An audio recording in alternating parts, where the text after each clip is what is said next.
안녕하세요. 워치 도슨트입니다. 오늘은 조금 특별한 전시를 준비했습니다. 늘 개별 시계를 소개하던 것과 달리 이번 편은 전 세계 시계 산업을 지배하는 세 개의 거대한 그룹을 함께 살펴보려 합니다.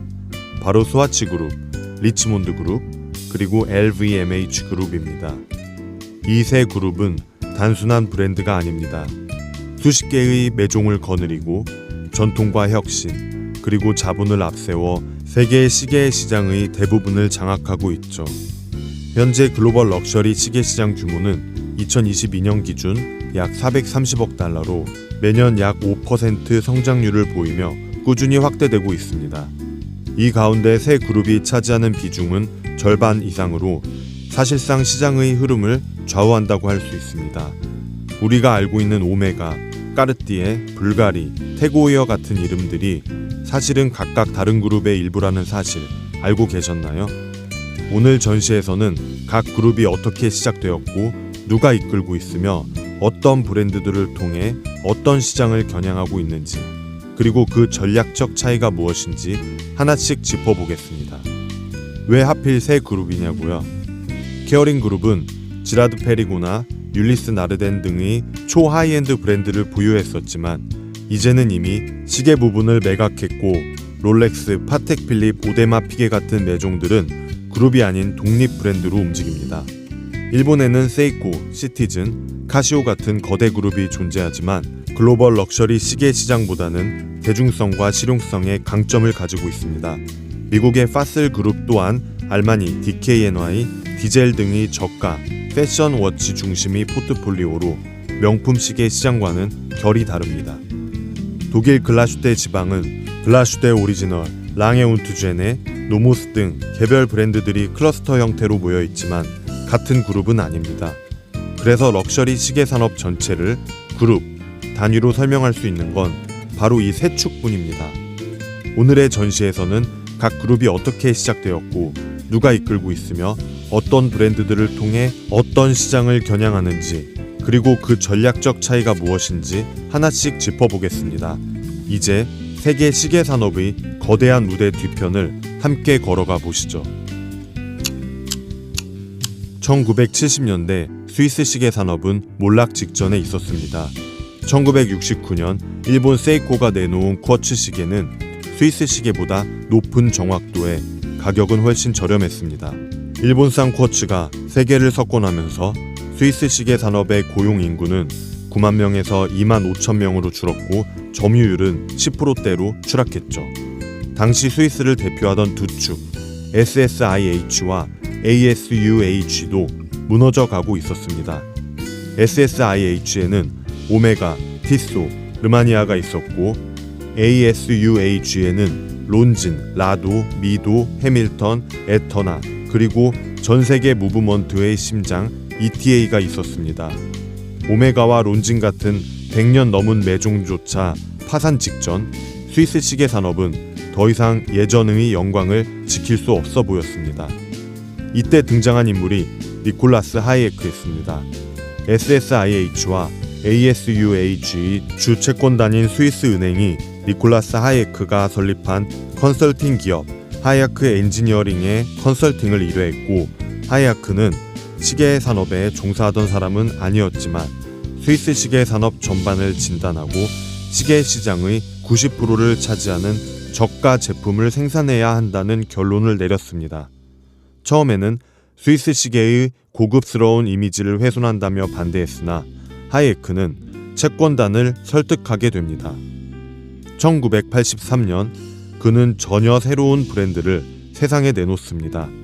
플라스틱 케이스, 다채로운 색상, 6주마다 달라지는 디자인, 시계를 단순한 도구가 아닌 패션 아이템으로 바꿔버린 바로 스와치였습니다. 출시 1년 만에 100만 개가 팔리는 기적으로 스와치는 몰락 직전의 스위스를 구해낸 구원자의 얼굴이 되었습니다. 스와치의 성공에도 채권단은 여전히 회의적이었습니다. 급기야 일본 기업에 매각하려는 움직임까지 있었습니다. 그러자 하이에크는 직접 나섭니다. ASUH와 SSIH의 지분 51%를 인수, 새로운 이름 SMH로 통합 그룹을 출범시킨 것이죠. 그리고 1998년 오늘날 우리가 아는 스와치 그룹으로 재편됩니다. 하이에크는 단순히 회생에 그치지 않았습니다. 그는 브랜드들을 가격대별로 재배치해 피라미드 구조를 만들었습니다. 맨 위에는 브레게와 블랑팡 같은 하이엔드, 그 아래에는 오메가와 글라슈테 오리지널이 럭셔리 중심을 담당했습니다. 중간은 론진과 라도가 균형을 잡고 입문자에게는 티스와 해밀턴이 문을 열어주었죠. 그리고 가장 아래 컬러풀한 스와치가 대중성을 책임졌습니다. 또한 ETA와 디바록스 같은 부품사까지 그룹 안에 통합해 무브먼트 공급망을 직접 장악했습니다. 스위스 시계 산업의 인프라 자체가 스와치 그룹의 손에 들어간 것입니다. 그 결과 1990년대 스와치 그룹은 세계 시장 점유율 25%를 차지하며 다시 한번 스위스 시계 산업을 왕좌에 올려놓았습니다. 스와치는 단순한 히트작이 아니라 오늘날 스와치 그룹 제국을 탄생시킨 초석이었습니다. 스와치 그룹은 단순한 기업이 아닙니다. 창업자 니콜라스 하이에크가 세운 구원의 제국이자 지금까지도 하이에크 가문이 이끌고 있는 가족 경영 체제입니다. 2000년대 초 하이에크 회장은 스위스 시계를 구한 인물로 불리며 산업의 상징이 되었습니다. 그가 세상을 떠난 뒤 그룹은 곧바로 가문 중심으로 승계됩니다. 현재 이사의 의장은 딸 라얄라 하이아크, CEO는 아들 릭 하이아크 주니어가 맡고 있죠. 스와치 그룹은 분명 상장사이지만 그 지배 구조는 특이합니다. 하이에크 가문은 지분 약 25%만 보유하고 있음에도 의결권은 약 44%를 장악하고 있습니다. 이는 특수 의결권 구조와 하이아크 풀이라는 가족 지분 신탁을 통해 가능해진 겁니다. 지분율은 분산되어 있어도 결정권은 여전히 하이에크 가문이 쥐고 있는 것이죠. 이런 구조 덕분에 스와치 그룹은 단기 성과보다 장기적인 비전에 집중할 수 있었습니다. 분기 실적에 흔들리지 않고 스위스 시계 산업 전체를 위한 중장기 전략을 밀고 갈 수 있었던 이유도 여기에 있습니다. 오늘날 스와치 그룹은 여전히 가문 중심 플러스 상장사라는 독특한 경영 형태를 이어가고 있습니다. 이는 스위스 시계 산업의 뿌리와 전통을 지켜내는 또 하나의 장치라고 할 수 있습니다. 스와치 그룹의 힘은 단순히 많은 브랜드를 보유한 데에서 그치지 않습니다. 그들의 진짜 전략은 산업 전체를 장악하는 구조에 있습니다. 첫째, 무브먼트 독점입니다. 스와치 그룹 산하에는 ETA, 디바록스 같은 핵심 부품사가 있습니다. ETA는 스위스 기계식 무브먼트의 70% 이상을 공급해왔고 디바록스는 탈진기와 헤어스프링 같은 정밀 부품의 세계 최대 공급자죠. 여러분들이 2020년 이전에 고급 기계식 시계를 사셨다면 1000만원 이하의 시계에서는 어떤 브랜드든 관계없이 거의 대부분이 이 ETA 무브먼트 태엽이 들어가 있을 겁니다. 즉 스와치 그룹은 단순한 시계 브랜드 집합이 아니라 스위스 시계 산업의 심장을 쥐고 있는 존재입니다. 둘째, 가격대별 피라미드 포트폴리오입니다. 하이에크는 브랜드들을 철저히 가격대별로 재배치했습니다. 맨 위에는 브레게, 블랑팡 같은 하이엔드, 중심에는 오메가, 글라슈테 오리지널, 그 아래에는 론진 라도, 입문자는 티소 해밀턴 미도, 가장 아래에는 컬러풀한 스와치가 있습니다. 이 피라미드 덕분에 스와치 그룹은 모든 고객층을 커버하는 유일한 그룹이 되었습니다. 셋째, 혁신과 대중성입니다. 스와치라는 컬러풀한 패션 시계는 지금도 그룹의 얼굴입니다. 여기에 2022년 오메가와 협업해 출시한 문 스와치는 발매 직후 전 세계 매장에서 줄을 세우며 단숨에 현대적 컬트 아이콘이 되었습니다. 그 결과 스와치 그룹은 럭셔리와 대중성을 동시에 잡는 데 성공했습니다.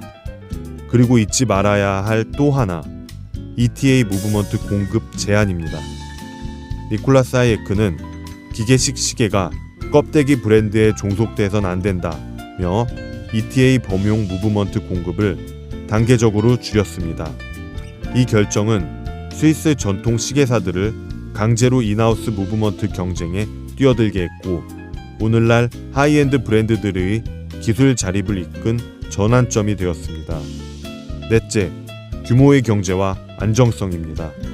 스와치 그룹은 2023년 한화 기준 약 14조 원의 매출을 기록했으며 세계 시계 시장 점유율은 약 30%로 추정됩니다.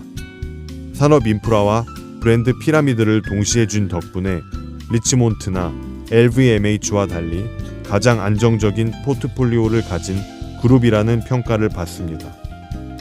스와치 그룹의 전략은 결국 단 하나의 메시지로 요약됩니다.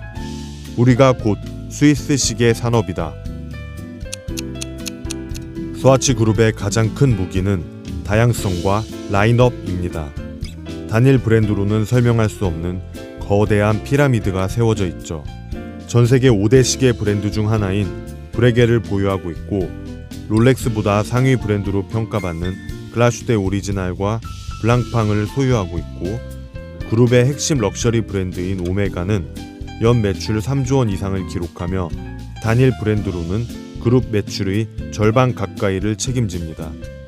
특히 중국에서 인기가 많은 미드 럭셔리 브랜드인 론진과 라도도 스와치 그룹 산하이며 입문자에게 가장 먼저 권하는 스위스 시계인 TME 시리즈, 즉 티소와 해밀턴, 미도가 모두 스와치 그룹 소속입니다.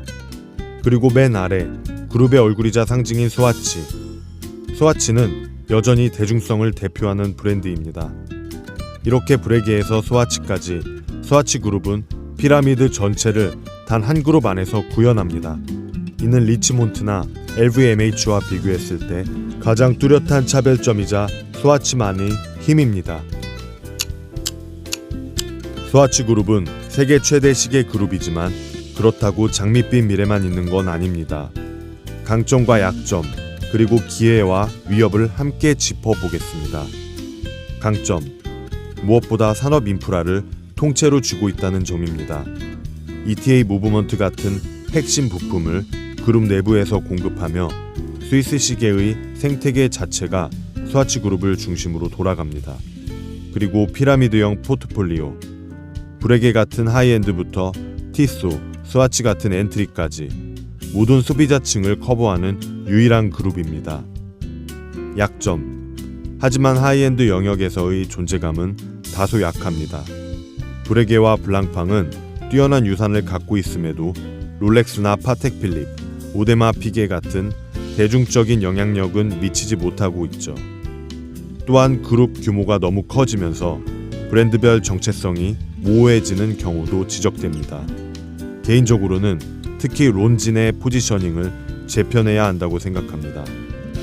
기회, 최근의 문스와치 성공은 스와치 그룹이 여전히 대중적 관심을 폭발시킬 수 있음을 보여줬습니다. 이를 계기로 Z세대와 밀레니얼 세대와의 접점을 넓힐 수 있죠.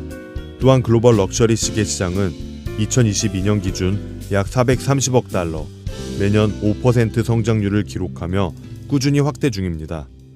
스와치 그룹은 이 성장세에서 가장 넓은 시장 파이를 차지할 수 있는 위치에 있습니다. 위협, 반면 럭셔리 시장의 경쟁은 점점 치열해지고 있습니다. 리치몬트는 하이 주얼리 워치로, LVMH는 스포츠와 패션 시너지로 치고 올라오고 있죠. 또한 독립시계 매종들은 하이엔드 시장에서 새로운 위협으로 부상하고 있습니다. 전망, 스와치 그룹의 미래는 결국 하이엔드 강화에 달려 있습니다. 브레게와 블랑팡을 어떻게 리포지셔닝하느냐, 헤리티지에 비해 다소 애매한 론진과 어중간한 가격대인 라도의 포지셔닝을 어떻게 재편할 것인가, 그리고 오메가 이후 두 번째 기둥을 세울 수 있느냐가 관건입니다. 그럼에도 불구하고 산업 인프라와 피라미드 포트폴리오라는 강력한 무기를 가진 스와치 그룹은 여전히 스위스 시계 산업의 심장이라는 자리를 지킬 가능성이 큽니다. 이번에는 스위스 시계 산업의 또 다른 축, 리치몬트 그룹, 프랑스어 발음으로는 리슈몽 그룹을 살펴보겠습니다. 이 그룹의 시작은 1988년 남아프리카 기업가 요한 루퍼트가 자신의 가문이 운영하던 담배 주류 회사인 렘브란트에서 럭셔리 사업만을 분리해낸 데서 출발합니다. 루퍼트는 일찍이 깨달았습니다. 소모품 산업은 언젠가 경쟁력의 한계를 맞이할 것이고 영원한 가치를 지닌 것은 바로 헤리티지와 예술성을 지닌 럭셔리 브랜드라는 사실이었죠. 그 결과 태어난 것이 바로 오늘의 리치몬트 그룹입니다. 리치몬드는 시작부터 독특했습니다. 처음부터 시계와 주얼리에 집중한 것이죠. 까르띠에와 반클리프 아펠 같은 하이 주얼리 매종을 기반으로 곧바로 바쉐론 컨스탄틴, 예거 루클트르, 랑에운투제네 IWC, 파네라이, 피아제, 몽블랑 같은 시계 매종들을 차례로 인수합니다.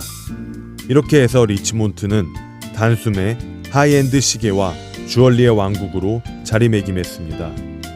경영학적 관점에서 리치몬트의 특징은 가문 중심 플러스 전문 경영인 체제라는 점입니다. 루퍼트 가문은 직접 지분율은 약 10%대에 불과하지만 특수 의결권 구조를 통해 50%가 넘는 의결권을 확보하고 있습니다. 즉 소유는 분산되어 있어도 실질적 지배력은 가문이 쥔 셈이죠. 이런 구조 덕분에 리치몬트는 단기 실적보다는 브랜드 헤리티지와 장기 성장에 집중할 수 있었습니다. 리치몬트의 출발은 이렇게 요약할 수 있습니다. 담배 회사의 자본에서 태어나 보석과 시계의 제국으로 진화한 그룹. 그리고 오늘날 까르띠에와 바쉐론, 랑에를 거느린 이 그룹은 스위스와 독일의 하이엔드 워치메이킹을 상징하는 거대한 기둥으로 성장했습니다. 리치몬트 그룹의 위상은 결국 브랜드 포트폴리오에서 나옵니다. 이 그룹은 설립 직후부터 공격적인 인수 전략으로 시계와 주얼리 제국을 세웠습니다. 가장 핵심에 있는 건 역시 캬띠에, 왕들의 주얼러, 주얼러들의 왕이라 불리며 처음 손목시계의 원형을 개발했다는 헤리티지가 시계와 주얼리 양쪽에서 모두 압도적인 존재감을 갖고 있습니다. 그리고 반클리프 아펠, 여성 하이주얼리 워치의 대표 브랜드로 리치몬트를 보석과 시계의 하이엔드 왕국으로 만든 기둥입니다. 시계 매종으로 눈을 돌리면 진짜 거물들이 줄줄이 등장합니다. 바쉐론 컨스탄틴, 1755년 설립, 세계에서 가장 오래된 시계 매종입니다. 예거 루클트르, 수많은 인하우스 무브먼트와 리베로소 같은 아이콘이죠. 랑에운투제네, 독일 글라슈테의 자존심, 독일 정밀 워치메이킹의 절정입니다. 여기 IWC, 파네라이, 피아제, 몽블랑까지 더해집니다. 각각 항공, 다이빙, 주얼리, 필기구와 연결된 독창적 포지션으로 리치몬트 시계 라인이 스펙트럼을 넓혀주고 있습니다. 경영학적 관점에서 보면 리치몬트는 시계와 주얼리의 결합이라는 독보적 강점을 구축했습니다. 다른 그룹들이 시계만 혹은 패션 플러스 시계로 접근하는 것과 달리 리치몬트는 하이 주얼리의 감성과 워치메이킹을 결합해 특히 여성 시장에서 압도적 우위를 점했습니다. 이렇게 탄생한 리치몬트의 포트폴리오는 하이엔드 올인이라는 전략적 색깔을 명확히 보여줍니다. 스와치처럼 엔트리를 커버하지도 않고 LVMH처럼 스포츠 마케팅에 올인하지도 않죠. 그 대신 헤리티지와 주얼리의 무게감으로 럭셔리 세계의 시장에서 독보적 위치를 차지합니다. 리치몬트 그룹의 본질은 한마디로 말해 루퍼트 가문의 제국입니다. 이 그룹은 오늘날까지도 가문의 철저한 통제 아래 운영되고 있습니다. 리치몬트는 스위스 증시에 상장된 글로벌 기업이지만 지배 구조를 뜯어보면 상황은 다릅니다.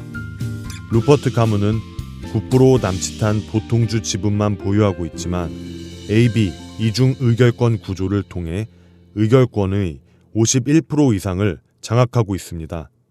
즉 외부 투자자가 자본을 대더라도 실제 결정권은 가문이 절대 놓치지 않는 구조인 것이죠.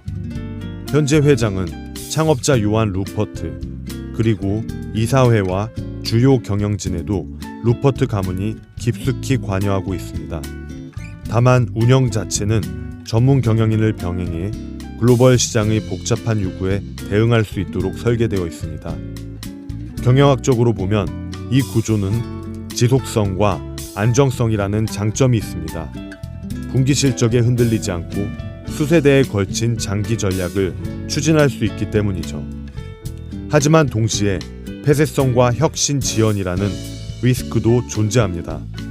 외부 주주의 의견이나 시장의 변화가 가문 중심 의사결정 속도에 묻혀버릴 수 있기 때문입니다. 결국 리치모트의 경영은 전문 경영인의 실행력 플러스 루퍼트 가문의 절대적 통제라는 이중 구조 위에서 굴러가고 있습니다.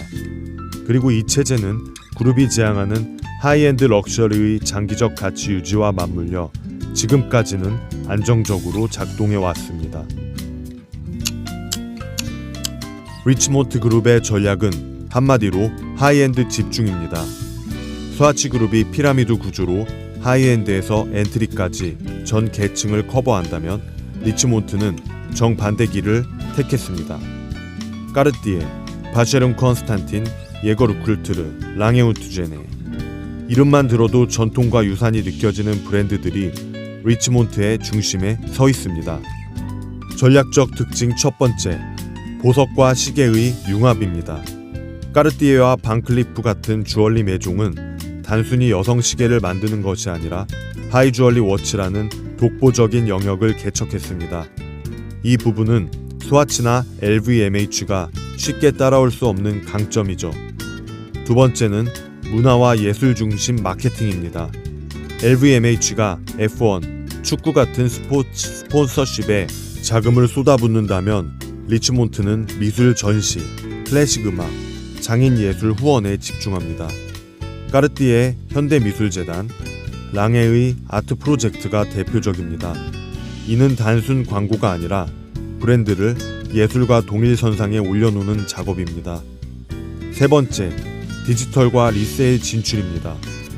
리치모트는 비교적 보수적이지만 워치파인더 인수로 중고 시계 시장에 진입했고 육스 네타포르테를 통해 온라인 유통을 강화했습니다. 하이엔드 브랜드 중에서는 상당히 빠른 디지털 대응이었죠.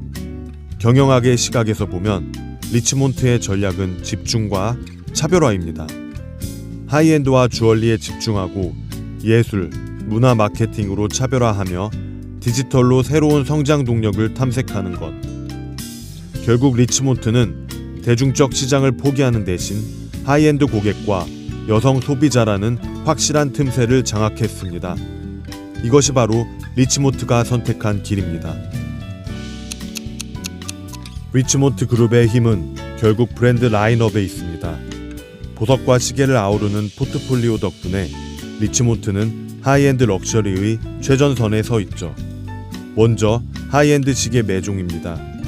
전 세계 시계 애호가들이 모두 유일하게 공통으로 인정하는 빅5 브랜드 중 무려 2개가 리치모트 그룹 소속입니다. 바로 바쉐룬 컨스탄틴과 랑에운트제네이죠.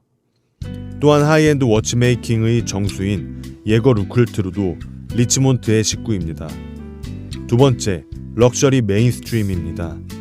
로저드 V, 까르띠에, 삐아제, IWC, 파네라이, 몽블랑, 보메 메르시에가 위치하고 있죠. 세 번째, 주얼리 중심 브랜드인 반클리프 아펠도 있습니다.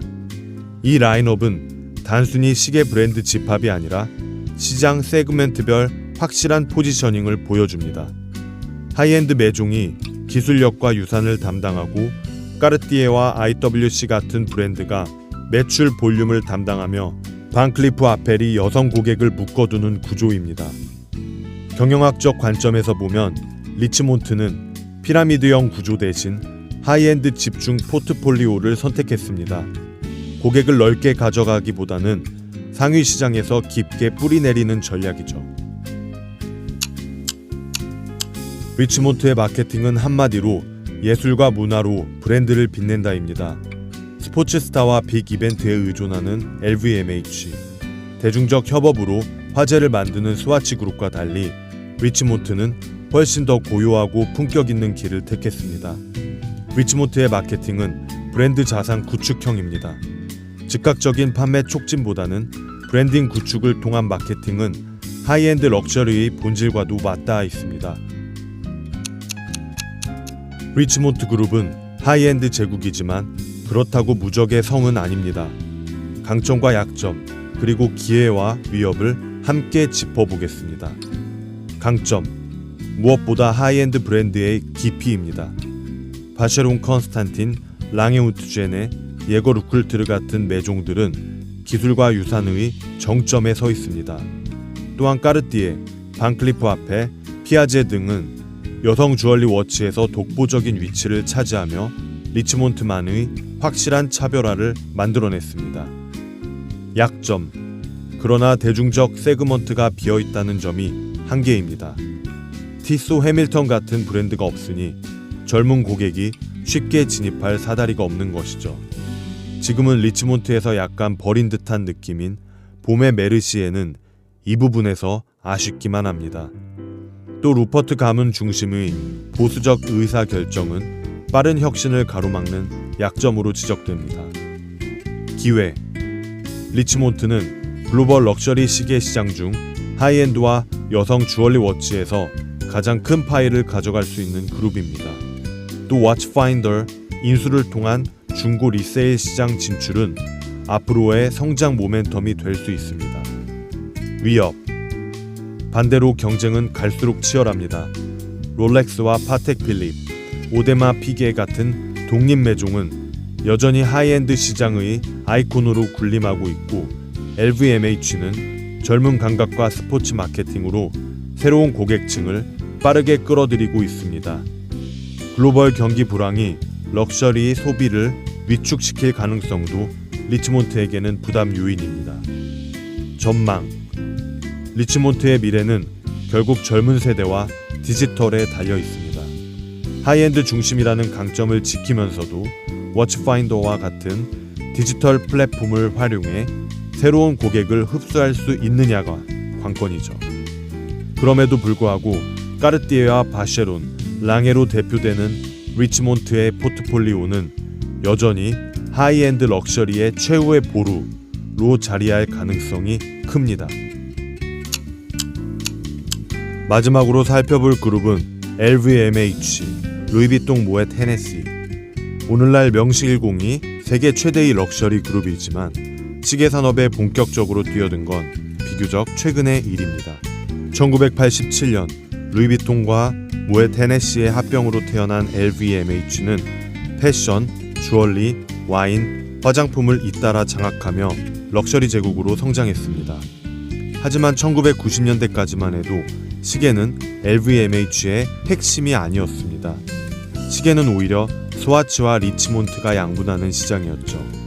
그러던 2000년대 큰 변화가 찾아옵니다. 스위스 시계 산업의 구원자라 불리던 장클로드 비버가 LVMH 시계 부분에 합류하면서 판도가 달라졌습니다. 비버는 태그호이어와 위블로를 맡아 스포츠 스타 마케팅을 앞세운 공격적 전략을 펼쳤습니다. 호날두 광고, F1 타임키퍼, 챔피언스 리그 스폰서십, 짧은 시간 안에 젊은 고객을 사로잡으며 LVMH 시계 브랜드의 존재감을 급격히 키워냈습니다. 하지만 마케팅만으로는 부족했습니다. LVMH는 기술적 내재화에도 투자합니다. 자체 무브먼트를 만들려고도 많이 노력했고 제랄드 젠타, 다니엘 로스의 유산을 이어받아 복잡 기능과 울트라씬 무브먼트를 직접 제작하기 시작했죠. 그 결과 불가리의 옥토 피니시모는 울트라씬 세계 신기록을 7번이나 경신하며 하이엔드 기술력을 증명했습니다. 최근에는 방향을 더 분명히 했습니다. 루이비통 시계 부분을 맡고 있는 장 아르노, 태그호이어를 거쳐 LVMH 워치 부분 CEO가 된 프레드릭 아르노. 이 두 아르노 형제가 젊은 리더십으로 전면에 나섰습니다. 특히 장 아르노는 루이비통의 엔트리 무대를 과감히 정리하고 새로운 땅부르를 통해 하이엔드 시장을 노리고 있죠. LVMH가 이제는 진짜 고급 시계 시장과 경쟁하겠다는 메시지를 분명히 던진 셈입니다. 학문적인 분석 시각으로 보면 LVMH는 패션, 주얼리, 시계의 시너지 모델을 구축했습니다. 스와치처럼 산업 인프라를 쥐고 있진 않지만 브랜딩과 마케팅, 그리고 자본력에서 압도적인 파워를 갖고 있습니다.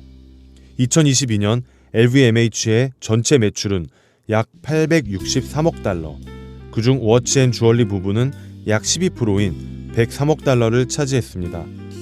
규모로 보면 스와치나 리치몬트 그룹을 어느 정도는 위협할 만한 존재죠. 정리하면 LVMH의 시계 사업은 단순히 그룹의 한 축이 아니라 패션과 주얼리, 그리고 새로운 세대 고객을 연결하는 브릿지 역할을 하고 있습니다.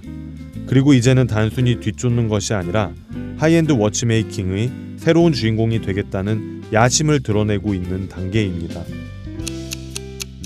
LVMH를 이야기할 때 절대 빼놓을 수 없는 이름, 바로 베르나르 아르노입니다. 그는 단순한 기업가가 아니라 럭셔리 제국의 황제라 불리는 인물입니다.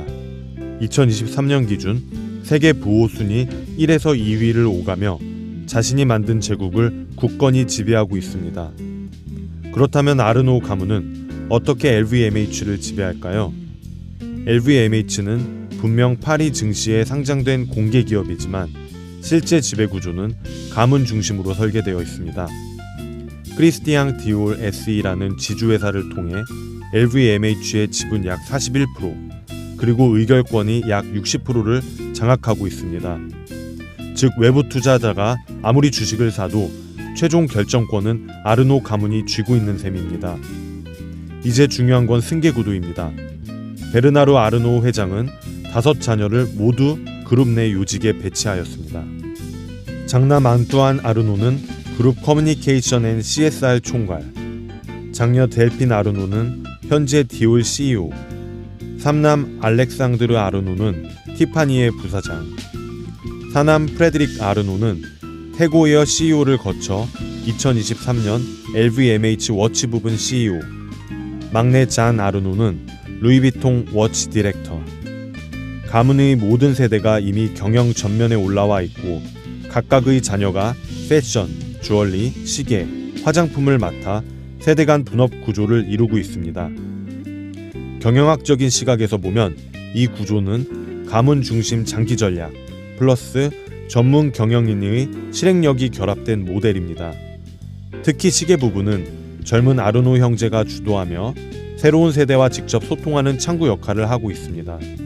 정리하면 LVMH는 단순한 상장사가 아니라 아르노 가문이 확실히 장악한 가족 제국입니다. 그리고 그 왕자는 이미 5자녀에게 나눠진 상태. 앞으로 수십 년간 LVMH를 움직일 차세대 리더십의 초석이 이미 놓여져 있는 것이죠. LVMH의 시계 전략은 크게 3가지 축으로 요약할 수 있습니다.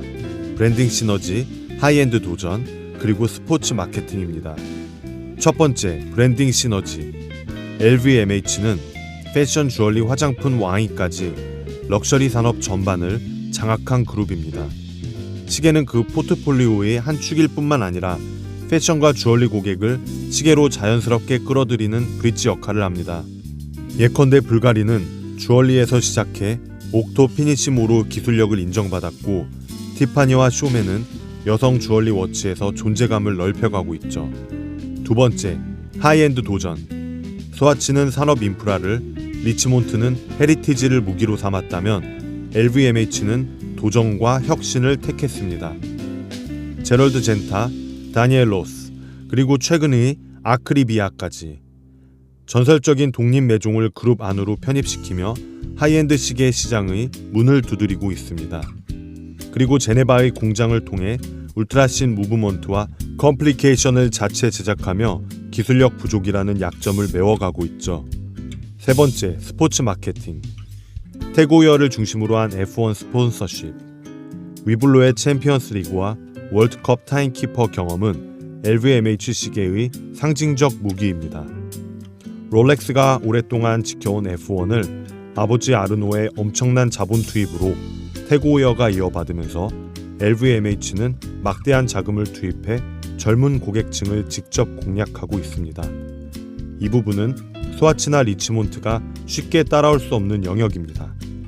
마케팅 전략을 보면 LVMH는 패션과 주얼리의 자본력 플러스 스포츠와 하이엔드 시계의 공격적 확장이라는 하이브리드 전략을 취하고 있습니다. 단순히 과거의 유산을 지키는 것이 아니라 새로운 시장을 열고 브랜드를 젊게 만드는 방향이죠. 정리하면 LVMH의 전략은 럭셔리 제국 전체와 연결된 시계 사업입니다. 브랜딩, 하이엔드, 스포츠라는 세 축으로 다른 그룹과 확실히 차별화된 길을 걸어가고 있는 것입니다. LVMH 시계 부분을 이루는 브랜드들은 앞선 두 그룹에 비해 많진 않지만 각각 뚜렷한 개성과 시장 포지션을 가지고 있습니다. 하나씩 살펴볼까요? 먼저 태그호이어, 스포츠워치와 크로노그래프의 대명사죠. 까레라, 모나코 같은 레전드 라인업에 스마트워치까지 과감히 도전하며 젊은 고객층을 잡고 있습니다. F1 스폰서십과 맞물리며 스포츠 DNA를 가진 대표 브랜드로 자리합니다. 두 번째 위블로, 퓨전의 미학을 내세운 브랜드입니다. 세라믹, 사파이어, 골드 등 전혀 다른 소재를 섞고 수십 개의 한정판을 쏟아내며 화제를 만들죠. 비평가들 사이에서 호불호도 갈리고 저도 개인적으로는 극히 싫어하는 브랜드이나 LVMH의 캐시카우 중 하나임은 분명합니다. 세 번째 제니스, 1865년 창립, 전통의 스위스 브랜드입니다. 특히 엘 프리메로의 무브먼트는 세계 최초의 자동 크로노그래프로 롤렉스 데이토나의 원조이기도 한 모델입니다. 지금도 워치메이킹 역사에서 빼놓을 수 없는 이름으로 LVMH 안에서는 헤리티지와 기술력을 담당하는 축이죠. 네 번째 불가리, 주얼리 매종에서 출발했지만 이제는 옥토 피니치모로 세계 시계 기술력을 증명했습니다. 7번의 울트라신 세계 기록, 디자인과 엔지니어링을 동시에 보여준 브랜드입니다. 불가리는 LVMH 시계 부분에서 하이엔드 도전을 이끄는 핵심입니다. 다섯 번째 루이비통 워치, 땅브로 컬렉션으로 잘 알려져 있죠. 최근 장 아르노가 디렉터로 취임하면서 가격대를 대폭 상향 조정하고 하이엔드 시장으로 방향을 확실히 틀었습니다. 저는 개인적으로 이 전략에 대해서는 여전히 퀘스천 마크이긴 하지만 이 컴플리케이션 모델들의 행보가 앞으로 LVMH의 미래를 결정할 겁니다. 마지막으로 쇼메, 티파니, 프레드, 이들은 여성 고객을 중심으로 한 주얼리 워치 라인업을 강화하며 LVMH의 포트폴리오를 넓혀주고 있습니다. 정리하면 LVMH의 시계 브랜드들은 스포츠, 퓨전, 헤리티지, 하이엔드, 주얼리로 서로 다른 포지션을 채워넣고 있습니다. 이는 곧 LVMH만의 피라미드가 아니라 컬러풀한 팔레트에 가깝습니다. 여러 결이 모여 하나의 럭셔리 제국을 이루는 셈이죠. LVMH의 시계 사업, 화려하지만 동시에 풀어야 할 숙제도 많은 영역입니다. 강점과 약점, 기회와 위협을 하나씩 짚어보겠습니다. 강점, 무엇보다 자본력과 마케팅 파워입니다. 863억 달러 매출을 올리는 세계 최대 럭셔리 그룹의 자본이 시계 부분을 뒷받침합니다. 자본력을 앞세운 스포츠와 스타 마케팅에서는 타의 추종을 불허합니다. 또 하나는 브랜딩 시너지, 불가리, 티파니, 루이비통 같은 주얼리 패션 매종과의 연결 덕분에 럭셔리 라이프 스타일의 일부로 자리 잡습니다. 약점, 그러나 헤리티지의 깊이는 부족합니다. 스와치 그룹의 브레기에, 리치몬트의 바쉐론 같은 수백 년 역사를 지닌 매종에 비해 LVMH의 시계 브랜드들은 상대적으로 전통이 약합니다. 또한 위블로, 태그호이어는 지나치게 마케팅 이미지에 의존한다는 비판도 받습니다. 겉은 화려하지만 속이 비어있다는 시선은 여전히 극복해야 할 과제입니다. 기회, 하지만 기회는 분명합니다. 불가리의 옥토 피니치모, 아크리비아의 합류 같은 움직임은 궁극의 하이엔드 시계 진출의 신호탄입니다. 또 Z세대와 밀레니얼 세대에게 가장 매력적인 럭셔리 그룹이라는 점도 큰 성장 동력이 될 수 있습니다. 위협은 명확합니다. 리치몬트의 하이주얼리 워치, 스와치 그룹의 산업 인프라, 그리고 롤렉스, 파텍 필립 같은 독립 매종들의 절대적 권위, 이들과 정면으로 겨뤄야 한다는 점이죠. 또한 경기 불황 시 가장 먼저 영향을 받는 건 화려한 이미지에 의존하는 브랜드군이라는 점도 리스크입니다. 전망. LVMH의 미래는 결국 하이엔드 자리매김에 달려 있습니다. 불가리와 루이비통이 진정한 하이엔드 워치메이킹의 반열에 오를 수 있느냐, 그리고 젊은 고객을 충성 고객으로 붙잡을 수 있느냐. 만약 이 과제를 해낸다면 LVMH는 단순한 패션, 주얼리 그룹을 넘어 진정한 시계 산업의 세 번째 기둥으로 자리매김할 것입니다. 오늘은 개별 시계가 아닌 세계 시계 시장을 지배하는 세 개의 그룹을 함께 전시했습니다. 스와치, 리치몬트, LVMH. 각각 다른 전략과 다른 강점을 바탕으로 세계 럭셔리 시계 시장의 절반 이상을 장악하고 있습니다. 마지막으로 외신 리서치가 정리한 가장 최신 시계 산업 자료를 하나 짚어보겠습니다. 2023년 브랜드별 시장 점유율에서 롤렉스는 단독으로 30.3%, 시계 산업의 거의 3분의 1을 차지하며 압도적인 1위를 기록했습니다. 이어서 오메가, 까르띠에, 오데마 피게, 파텍 필립이 뒤를 잇지만 단일 브랜드의 영향력은 롤렉스를 넘어서기 어렵습니다. 그룹 단위로 보더라도 2023년 기준 롤렉스 30.3%, 리치몬트 18.7%, 스와치 18.3%, LVMH 9.3%로 사실상 이 네 축이 시장의 절반 이상을 주도하고 있습니다. 즉, 오늘 다룬 스와치, 리치몬트, LVMH 세 그룹이 산업의 뼈대를 이루고 그 위에 제국, 롤렉스가 독립적으로 군림하고 있다는 사실을 확인할 수 있습니다. 그래서 다음 특집편에서는 롤렉스의 경영 전략을 따로 분석해 보도록 하겠습니다. 정리하자면 오늘의 특집은 결국 한 가지 메시지로 귀결됩니다. 시계 산업은 생각보다 굉장히 보수적이며 진입 장벽이 아주 높고 수많은 그룹과 매종 그리고 장인들의 이야기가 얽힌 거대한 생태계라는 사실입니다. 오늘의 전시 투어를 마칩니다. 워치 도슨트와 함께 다음 시계 갤러리로 이동해 볼까요?